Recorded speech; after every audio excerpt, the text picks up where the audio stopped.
네, 국내 코로나19 신규 확진자가 지난달 말 이후에 23일 만에 최대치를 기록했습니다. 수도권 집단 감염 양상의 대전 등 지방으로까지 확산하면서 꺾이지 않는 모습인데요. 진정 국면에 접어들던 코로나19가 지역사회 집단 감염과 해외 유입 확진을 양대고리로 다시 곳곳에서 재유행할 조짐을 보이고 있습니다. 오늘 이 시간 전문가와 함께 관련 내용 짚어보겠습니다. 김경우 인제대 백병원 교수 나오셨습니다. 어서 오세요. 네, 안녕하세요. 네, 지금 보면 어제 코로나19 신규 확진자 수가 67명 발생을 했습니다. 이는 23일 만에 최대치였는데요. 국내에서는 지금 지역 가릴 것 없이 감염고리가 계속 이어지고 있고 해외 유입 사례도 계속해서 증가를 하고 있는데 지금 방금 들어온 속보에 따르면요. 어제 신규 코로나19 확진자가 48명 발생했다고 합니다. 지금 67명보다는 다소 감소한 수치로 보이는데 현재 이 같은 상황 어떻게 보고 계세요? 네, 말씀하신 것처럼 지금 비수도권 지역으로 지금 퍼지고 있는데요.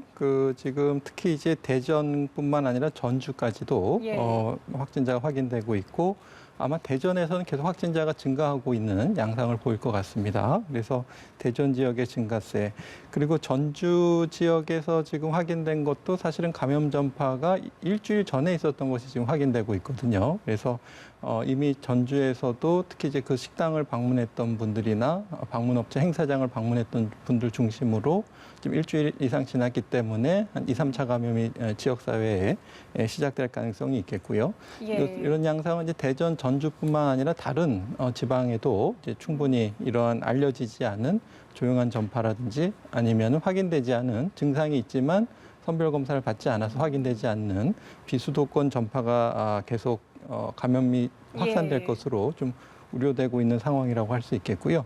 또 서울에서도 계속 확진자가 발생하는데 그중에 상당 부분 3분의 1 이상이 감염 경로를 알 수 없는 방역망 밖에 있는 감염자 연결고리에서 감염자들이 확인되고 있어서 방역망 밖에 있다는 것은 통제되고 있지 않다는 뜻이기 때문에 계속 감염고리가 연결돼서 계속 확인되지 않는 확진자들이 나올 것으로 우려되고 있습니다. 예, 사실 이달 초만 해도 해외 유입 사례 같은 경우에는 5명 안팎에 그쳤거든요. 그런데 어제 같은 경우에는 31명이 발생했고 지금 오늘 같은 경우에는 8명의 이제 해외 유입 사례가 발생을 했는데 왜 갑자기 이렇게 좀 증가 추이를 보인 걸까요? 네, 그 입국자 분들 중에서 이제 주로 이제 파키스탄이나 방글라데시에서 확진되신 분들이 이제 많이 발견되고 있는데요. 이 국가들은 이제 최근에 감염이 확산돼서 이제 확진자가 증가하고 있는 국가들이 되겠고 아마 이제 최근에 이 파키스탄이나 방글라데시 또 뭐 인도 이런 데서부터 많은 입국자들이 들어오시면서 이제 많이 확인된 것 같고요. 주로 이제 검역 단계에서 확인되시는 분들이 많았고 또 이제 국내 내국인이라든지 아니면 장기 체류자들은 또 각 지역 사회에 거주지에서 또 지자체에서 검사를 받고 있는데 아마 이제 또 얼만큼 그 전 세계적인 확산세가 진행되고 거기서부터 입국하는 분들이 얼만큼 분포하느냐에 따라서 계속 해외 유입 비중은 계속 꾸준히 증가할 것으로 예상이 됩니다. 그렇다면 앞으로 입국자 관리 같은 경우에는 어떻게 진행을 해야 할까요? 네, 지금 현재는 모든 해외 입국자들이 그 2주간 자가격리를 의무화해야 되고 또 각 지자체에 따라서는 그 전수 검사를 하고 격리 해제 전 검사를 한다든지 이렇게 철저하게 관리를 하고 있는데 아마 각 지자체에서 조금 더 적극적으로 검사라든가 격리 관리를 좀 힘써주시는 것이 필요할 것 같고 또 검역 단계에서 별도의 격리 시설을 운영하는 경우에도 좀 충분한 인력 지원이라든지 이제 시설 확충이 되어 있는지 좀 확인이 필요할 것 같은데요. 계속 꾸준히 3, 4천 명씩 입국하고 있기 때문에 계속 누적 확진자 수가 늘어나게 되면은 아무래도 이런 치료 시설이나 격리 시설의 공간이 부족할 수가 있어서 이제 추가로 설치하는 데 있어서 각 지역 주민께서도 좀 그 각 지역에 이런 시설이 들어서는 것에 대해서 좀 너무 반대하지 마시고 대의를 위해서 좀 수용해 주시는 그런 결단도 좀 필요하실 것 같습니다. 예, 그리고 한편 서울 성동구 옥수초등학교의 학생이 지금 코로나19 확진 판정을 받았습니다. 외할머니로부터 감염이 된 것으로 지금 추정이 되고 있는데요. 그런데 문제는 이틀 전에 학교에서 이제 졸업사진을 찍었다는 겁니다. 아무래도 친구들과 같이 이렇게 사진을 찍었을 텐데 집단 감염이 좀 우려되는 상황이 아닌가요? 네, 그렇습니다. 물론 이제 학교 방역은 지금까지 예. 철저히 잘 돼서 학교 내에서 집단 감염은 아직은 알려져 있지는 않고요. 이 외할머니께서 이제 증상 발현이 된 것이 6월 16일이었고, 예. 이 학생이 초등학교 졸업 사진이 있었던 것은 이제 6월 17일 오전에 졸업 사진이 있었는데, 졸업 사진 촬영이 있었는데 졸업 사진 촬영할 때 아마 마스크를 벗지 않았을까 예. 싶기도 하고요. 만약에 단체 사진을 같이 찍었다면은 조금 우려되는 상황인데 예. 졸업 사진 촬영이 어떻게 됐는지 좀 확인이 필요할 것 같고요. 다행히 그 215명 검사한 거에서는 아직까지는 예. 저는 음성이 나왔다고 합니다. 네, 하지만 이제 전염이 되고 아직 잠복기에 있을 가능성이 있기 때문에 조금 더 결과를 기다려봐야 할 것 같고요. 예. 물론 지금 6월 17일에 노출이 되고 지금 이제 6월 20일 날 검사한 거기 때문에 3, 4일 지난 시점에서 세대기가 우리가 2, 3일로 봤을 때 이미 감염자가 있다면은 충분히 나왔을 가능성이 있는 시점이긴 한데요. 그래도 2주간의 잠복기를 좀 기다려봐야 될 것 같고요. 또 문제는 학생이 이제 졸업사진 끝나고 또 친구 4명하고 또 이렇게 좀 같이 집에 놀러 다니고 이렇게 했는데 이 친구 4명에게서도 좀 추가적인 감염이 일어나지 않기를 바라고 있는데 아마 예. 친구들끼리는 좀 마스크도 좀 벗고 이러지 않았을까 좀 걱정이 되는 부분이 있겠습니다. 예, 그리고 지금 방금 들어온 속보를 조금 먼저 정리를 해드리겠습니다. 오늘 추가된 신규 확진자 수는 48명입니다. 어제는 67명의 신규 확진자가 발생을 했는데 오늘은 그보다 감소한 48명입니다. 그리고 국내 감염이 그중에서 40명이고요. 서울에서 16명, 대전에서 10명, 그리고 경기에서 8명의 신규 확진자가 발생을 했습니다. 또 강원에서는 2명이 추가가 됐고요. 또 대구, 광주, 세종, 충남에서 1명씩 확진 판정을 받았습니다. 그리고 오늘 추가 사망자는 없고요. 이로써 오늘 0시 기준으로 총 누적 사망자 수는 280명입니다. 네, 대담을 좀 이어가도록 하겠습니다.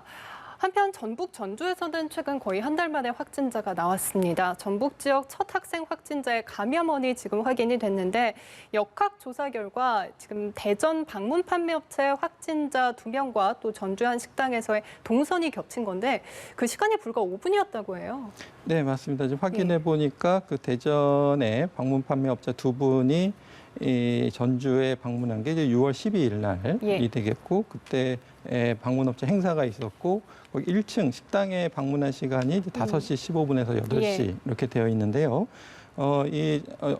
전북 지역 학생이 식당을 방문한 게 한 4시부터 5시 20분. 그러니까 5시 15분에서 5시 15분, 5분 정도 동선이 겹치는 사이에 이제 감염이 됐다는 거거든요. 아무래도 식당이 되게 되면은 마스크를 벗고 식사를 하면서 마스크를 벗은 상태에서 비만 전파라든지 또 손을 통한 접촉 가능성이 좀 높은 곳이 이제 식당이 되겠고 식당에서 이렇게 같은 일행이 하더라도 옆 테이블에서 식사하는 경우에 계속 감염 사례가 있어 왔는데요.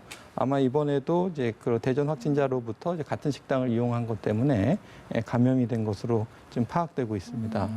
예, 이번에 감염원을 찾는데 무려 사흘이 걸린 것은 확진자와 또 방문 판매업자 등의 비업종가 사태를 키운 것으로 확인이 됐습니다. 이번 환자 발생 추이를 볼 때 확산 위험성이 앞으로 계속해서 이어질 거라고 좀 내다보세요.